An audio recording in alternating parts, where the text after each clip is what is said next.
Hello everyone. आज असंच रात्री फिरायला निघाले. It is one of the most happening places in Nagpur.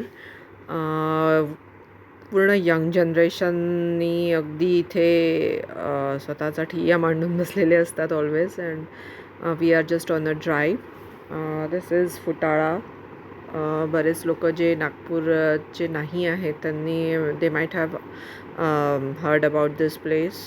खूप सुंदर त्यांनी केलेलं आहे. खूप छान जागा बनवलेली आहे ॲक्च्युली. इथे बरंच काहीतरी स्टेडियम टाईप केलेलं आहे. I have never been there, पण बाहेरून असं दिसतं आहे. इथे काही प्रोग्रॅम्स करणार होते ते fountain show and all that. I don't know काय झालं त्याचं, पण जागा खरंच खूप सुंदर झालेली आहे. स्ट्रीट लाईट्स बघण्यासारख्या इतके सुंदर स्ट्रीट लाईट्स लावलेले आहेत. मला थोडंसं ते सगळं असं आवडतात गोष्टी, त्यामुळे मला हा रोड ॲक्च्युली खरंच खूप आवडतो.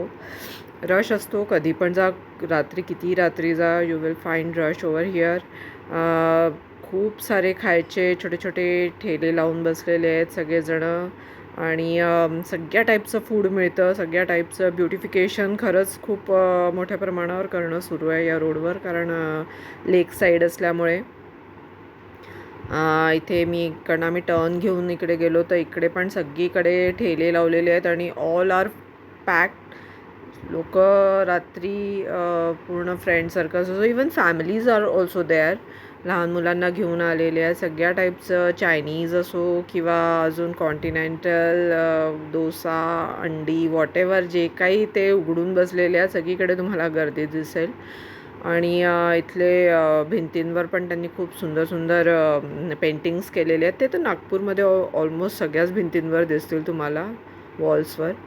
खूप छान वाटतं या रोडवर. आज आम्ही निघालो तेव्हा थोडा पाऊस सुरू झाला होता, त्यामुळे वातावरण एकदम मस्त होतं, थंड होतं.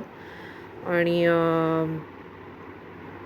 लोकंसुद्धा एन्जॉय करत होते. दे वेअर हॅविंग वॉक, नाहीतर नुसते ड्राईव्ह करत होते, नाहीतर लेक साईडला बसून भुट्टा खाणं अँड बाकीचे फ्रेंड्ससोबत गप्पा करणं. मजा येते.